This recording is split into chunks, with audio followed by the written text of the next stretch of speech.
Hello everyone, welcome to the Dill Pickle Movie Network. I'm Dylan Randazzo, and today I'm talking about my top 10 summer films of 2021. It is Labor Day, which means it officially marks the end of the summer movie season. Starting from Memorial Day, going all the way to Labor Day weekend, anything in that span of time counts for this video. I've done some reviews of some of these movies already, so I might not go too in-depth on some of them, but there are a lot of great movies to talk about, so let's get right into it. Starting with some of the films, though, that I didn't see yet. You will not see these films on my list, but I am planning on checking them out at some point before the year is up. Two documentaries I didn't get around to. Edgar Wright's The Sparks Brothers. I definitely want to check it out. Val, the documentary about Val Kilmer. I also haven't seen Jungle Cruise yet. It was a big summer blockbuster that I just never got around to, as well as Stillwater, 9 Days, the Aretha Franklin biopic Respect, and the biggest one that you won't see on this list that I really want to check out, but I'm saving for October for the Halloween movie season, and that is the Fear Street trilogy. So if you don't see any of those movies on my list, don't hate me, it's because I haven't seen them yet, but I'm planning on checking them out. Now to run through a few honorable mentions. These are movies that didn't quite make the cut, but I think are worth mentioning that you should check out. Obviously, some blockbusters like Black Widow and Cruella were very entertaining. I do think they had their flaws here and there, but I think those are two entertaining blockbusters with some especially good performances. Zola is a really interesting A24 film based on a Twitter thread. This really insane, intense Twitter thread where things just keep building and building, and that movie has the same similar feel. I love the direction. At the end, it loses a little bit of steam, which is why it's not all the way up in my top 10, but it is still a film worth checking out. Roadrunner, a documentary that has been the center of a lot of controversy. I think if you strip the controversy away, the documentary is super powerful, super emotional, super impactful, but in the back of the mind, you're still thinking about some of the controversial decision-making when making the documentary, so that prevented me from putting it in my top 10. Annette, which is a really interesting, operatic, cinematic experience. I didn't know what to expect with Annette, and I still don't really know how to feel after seeing Annette. That's a film I'm probably going to need to watch again before I put it anywhere near my top 10, but I think it's something that you need to see just for the sheer originality of it. And the last honorable mention I have is Old.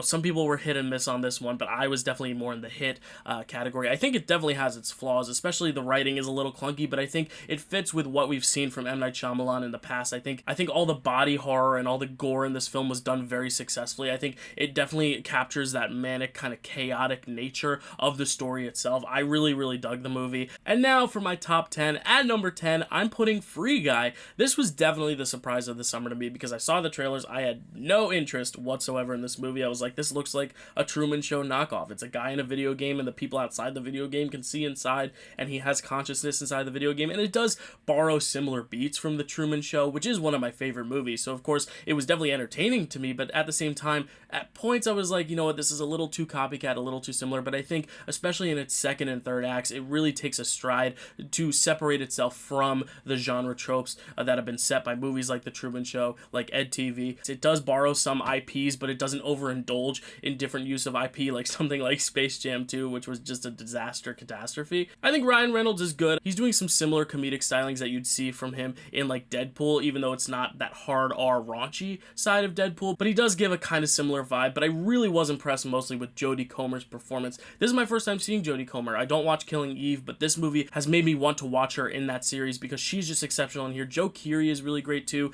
from Stranger Things fame. It's great to see him kind of emerge more as a movie star than just a TV star. I think the two of them, their story really was the most impactful part of the movie for me, and at the end I was actually really full of emotion and almost welling up with tears for their story. And I think in a movie like this, I had no expectation to cry whatsoever, and I didn't cry, but I did get very emotional because it is silly summer fun at the end of the day, but I think it does have a really nice emotional core to it. Don't have a good day.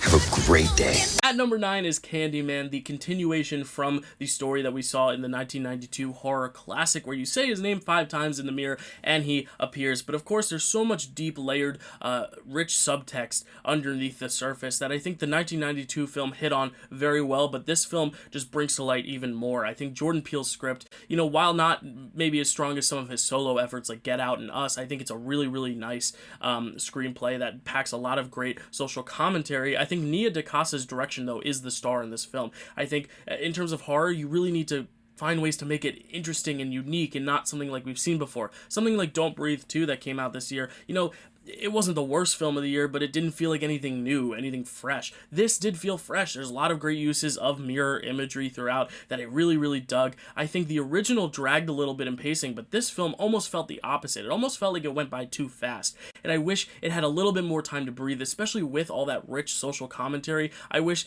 Nia DaCosta had paced the film to give a little bit of a breathing time and digestion to really just soak in all of that rich commentary. But that being said, the performances are amazing. Yahya Abdul-Mateen II, we saw him in Trial of Chicago 7, we saw him in Watchmen. I hope this is the movie that puts him on the map as a bigger star than he already is, because he is exceptional in it. It is one of my favorite horror movies of the year. It's not without its flaws, like most of these movies, but it was definitely one of the standouts, especially in the latter part of the summer.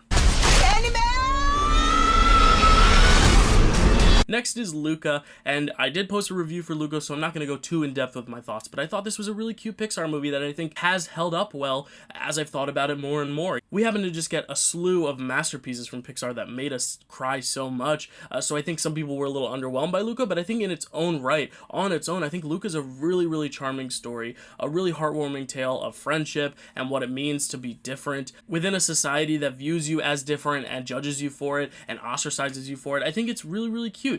There are moments that drag here and there, but I think especially its last act is just so strong in delivering some of the most important messages in the film, and then bringing some of that Pixar sentimentality that we want from every Pixar film at the end. I think the colors are just gorgeous. I mean, it is one of the most beautifully animated films I've seen in a long time, so it is definitely the strongest animated film from this summer. Silenzio Bruno. Silenzio Bruno. Louder. Next up, we have Shang-Chi and the Legend of the Ten Rings. This is the most recent watch. I posted my review for it this morning, so if you want to go check it out on my podcast, Marvelous Movie Mondays. I really like this film. I think it was definitely a step up from the last Marvel film we saw, Black Widow, only because it didn't try too hard to tie into the bigger Marvel universe. It felt like its own unique, distinct thing, and I think stylistically, it also feels like its own distinct thing. I think there's really great use of color, a lot of great design elements in all the big set pieces. You have a great bus chase, you have a great fight with all the scaffolding, and then you have a really interesting fight at the end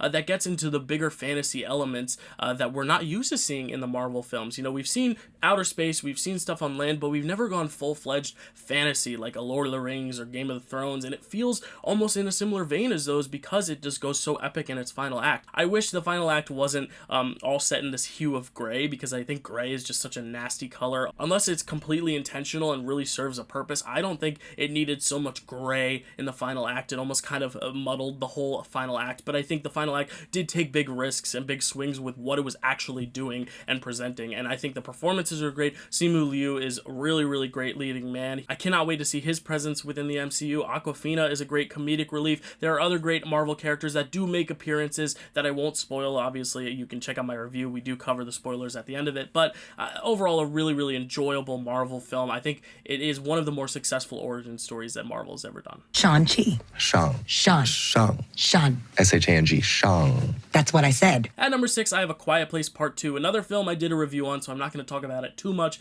but this was a really great follow-up to the first one. I think this is almost a step up in terms of direction for John Krasinski. I think he's really growing as a filmmaker in just 2 films. I want to see what he does now outside the horror genre, but he's clearly made a name for himself in the horror genre. I think the performances are really great, especially from Millicent Simmons and Cillian Murphy. I think it really expands the world very well. We have characters in different settings throughout the film. They're not all in the same place, but the way John Krasinski and the editors really tie everything and weave everything together, it's almost perfectly braided, like a beautiful braided hair. I don't know. I don't braid hair, so I don't know if that's a good analogy, but it is a very good simultaneous mix of these different storylines coming together, especially in the final act, and I think they really transition between the different storylines so well. I think it really sets up for a really nice third installment in this trilogy, assuming they will do a third one, and I can't wait to see more.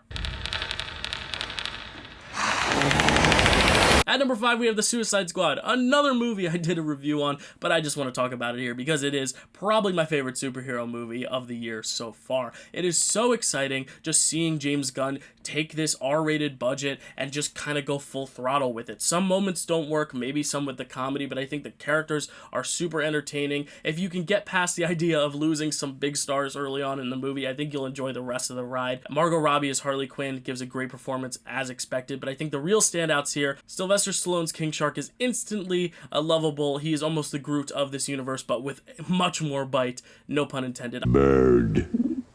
Now it. Stay off the comp. And I think Daniela Melchior as Ratcatcher 2 really makes a great name for herself. You know, she's an actress I had not seen pretty much anything from, but she ended up stealing the film from bigger stars like John Cena and Idris Elba, and I was very impressed by that. I think the action was successful, most of the comedy was successful, and I loved the just grand scope of things and the risk-taking that James Gunn brought to the superhero genre, because we need more risks. We need more movies like Logan, like Spider-Man Into the Spider-Verse that really set themselves apart from the pack, and I think this film definitely does that. He's harmless. I mean, he's not harmless. He's killed 27 children, but, you know. At number 4 is CODA. CODA stands for Child of Deaf Adults, and the film is about a child of deaf adults who is basically navigating coming of age and trying to, you know, find her way and go to college, but also navigating her family and what that means being the only hearing person in a family of deaf people. And I think it's a really, really beautiful piece. As someone who's very passionate about music and especially music education, I loved the angle of music education that this film brought to it. It brought up a lot of my own personal experiences, you know, pursuing theater in college and the hard work it really takes to get there, but also trying to, you know, balance your values and your family and really trying to find your path. I think the performances here are really, really amazing. I think Marlee Matlin, she's an Oscar winner, you know she's going to be great, but she gives an even better performance than I expected here. Amelia Jones is excellent as the lead role, but really Troy Kotsur is really the one who stands out the most to me. I mean, he is the father of this family, and he has some of the most emotional moments. In the beginning, I was a little iffy on it because it did kind of have the aesthetic of like a Disney Channel original movie. It had a little bit of that like cheesy, overly sentimental vibe to it, but I think as the film went on, you know, there are just so many rich sequences that just made me break down in tears. Tears of joy, because it is such a hopeful movie. I think it's a film a lot of people are going to connect to, a lot of people are going to resonate with. It's really going to reel a lot of people in, no pun intended, because they are fishermen, but it will reel people in. This is a film that got a lot of early buzz at Sundance. Now that it's on Apple TV Plus, more people are hearing about it and it's starting to rise again. I could see this being a surprise Best Picture contender come the end of the year, especially some of these festival films aren't as great as they're hyped up to be. I think CODA is as good as it's hyped up to be, and it is one of my favorite movies of the year so far.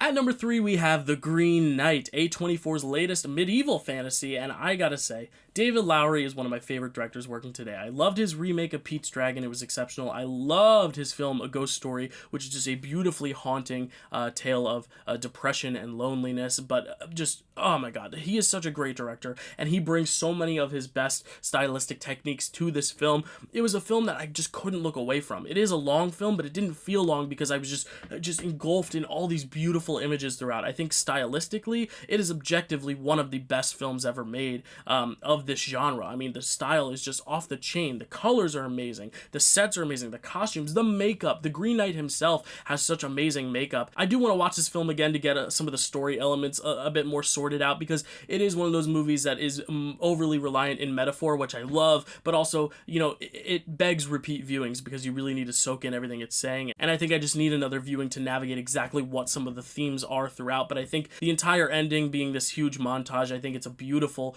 beautiful way to end the film. A very thought-provoking way to end the film as well, and the performances are great. Dev Patel is amazing. This is his best performance to date. Alicia Vikander, she's my favorite actress, so of course I was excited to see her in this, not playing one but two roles and playing them both very, very well. This is her best performance since 2015's Ex Machina. I really have nothing bad to say about this movie except that I just need to see it again to really sort out how I feel about the thematic nature of it, but I think visually it is one of the most astounding things you'll see all year. Do not waste this.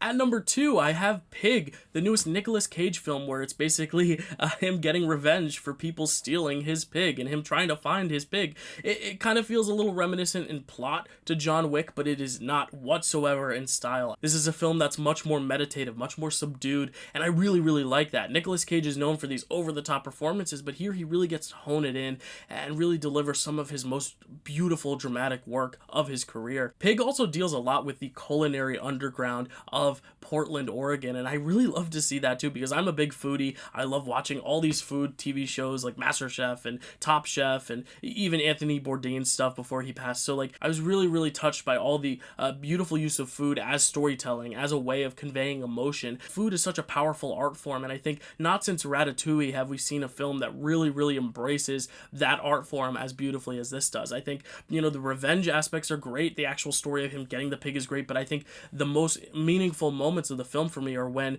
they are really diving into what it means to have a passion for the thing you love, in this case cooking, and you know, making people smile through food. It's just an exceptional film. I was really surprised by it. I didn't have huge expectations going in. I had heard it was great. I saw it and I think it is a near flawless film. I really can't wait to revisit this again. I hope you all check it out because it is one of the best films of the year.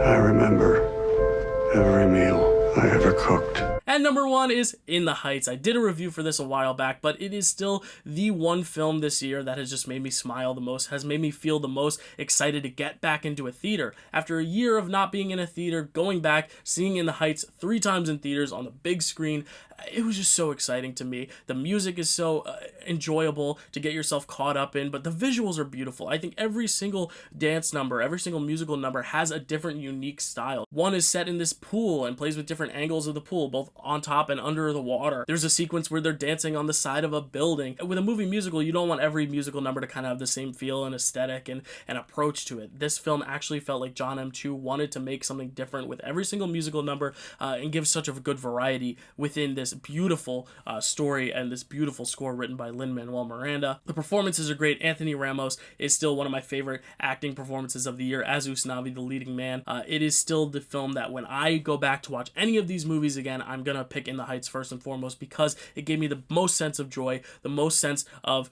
just enthusiasm to be in a theater, to embrace what it means to have family and community, and to really just be passionate about where you come from and the people you live with. What? You still ain't got no skills. So that's my top 10. What did you think of my top 10? What are your top 10 films of summer 2021? Are you going to check out some of these films if you hadn't heard of them? And if you have seen these films, what did you think of these films? Please let me know in the comments below. Of course, you can check me out on this channel doing other things like movie reviews, Big Brother coverage, Marvel podcasting, other podcasting, so much stuff. It's a lot of fun. But I also want to bring some attention to some websites I've linked in the description to help with relief. This has been a really difficult time in the world right now in multiple areas, all around the world. There are websites linked below if you want to help donate for things like abortion, Afghanistan, Hurricane Ida. You know, this has been a really tough past few years, but especially recently in the past few weeks and months. There are websites in the description if you guys want to help out the people who need it the most. If you are having a tough time out there, my heart is with you. Stay strong. Thank you so much for watching, and I'll see you next time.